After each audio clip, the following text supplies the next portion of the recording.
Hello everyone, welcome to Lush and Salty Aquariums. Alright, you're looking at something new here. It's a well-established tank, except I rejiggered the aquascape in a significant way. Those of you with sharp eyes will perhaps recognize this 5-gallon aquarium as the bonsai tank, formerly the bonsai tree tank. And well, I took the tree out, there it is, and I removed its canopy, which was a fabulous group of Monte Carlo, and I replaced it in the tank here as you see it, surrounding a group of ceru stone, a lovely aquascaping material, a hardscape.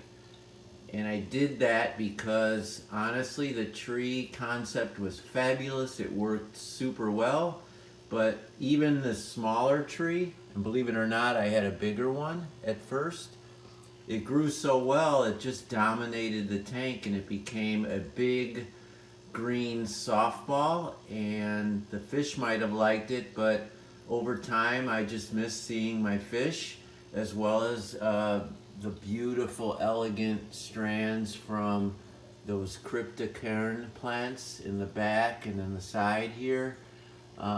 And the tree was taking light away from the dwarf hairgrass, and I had no depth perception in the tank. So in about 45 minutes, I replaced the tree, pulled off the Monte Carlo. I did something interesting with it. I poked a hole in the center of the clump and just literally put the Monte Carlo around that piece of stone like a great grass ring. And I think it looks pretty outstanding, right? This aquascape looks like it's been in there for quite some time when I just manufactured it in 20 minutes. And the overall changeroo took less than 45, probably only a half an hour, and did a significant water change and some trimming here and there and cleaned the algae off the side of the glass. Clearly I still have to do that in the side, and maybe now, since I can see through the tank, in the back as well. This algae on the sides is of course not bad for the tank, it's just aesthetically displeasing. So you see 4 or 5 of my red coral platyfry growing super fat, chubby, and cute. And interestingly, and not surprisingly, they're schooling with the ember tetras, a very similar shaped and colored fish from a completely different genus.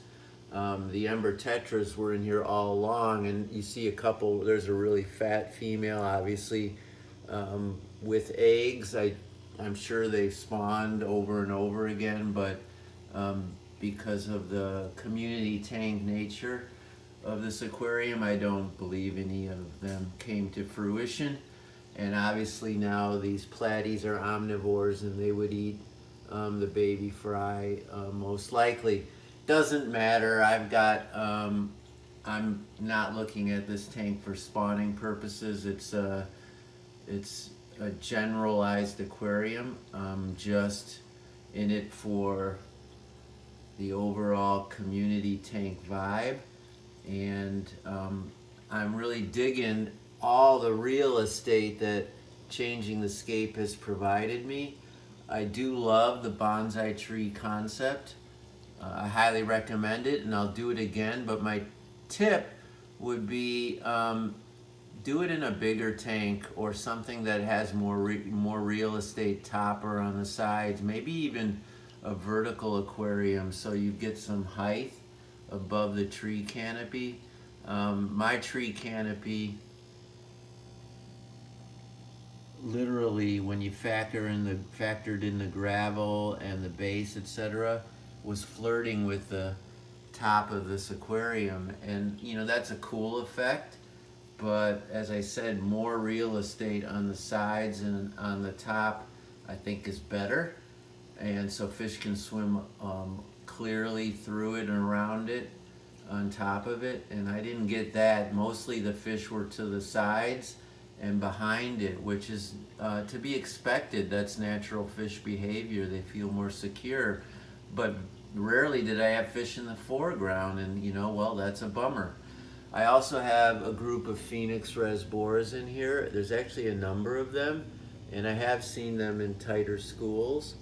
And there's even a couple oddballs in here, a couple oddball live bear fish, which the camera isn't showing. I think there's a female there, right there, who she's facing me.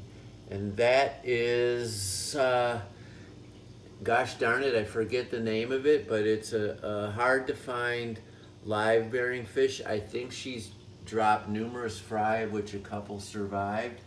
They are considered an exotic live bear from South America, and they're very, very hard to find. I have two males and a female, and I think a couple fry. There's actually one of her fry in another one of my tanks, which I'm almost positive got transferred by sticking to some guppy grass.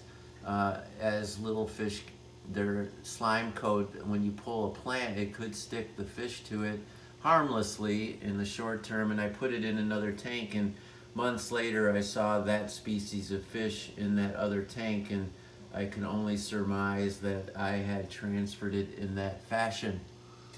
In any event, this is naturally lit right now from what sun I get on the side exposure. I have it blocked off for the most part and here you see cardboard insert blocking off intense sun, but it breaks through, and that's why I'm filming without the aquarium lights on. I think it's a neat natural effect. So that's the 2.0 of this tank. What do you think?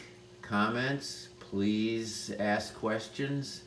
If you want to know more, if you want to just chat, hit me up. Otherwise, keep your hands in the tank. Ciao for now.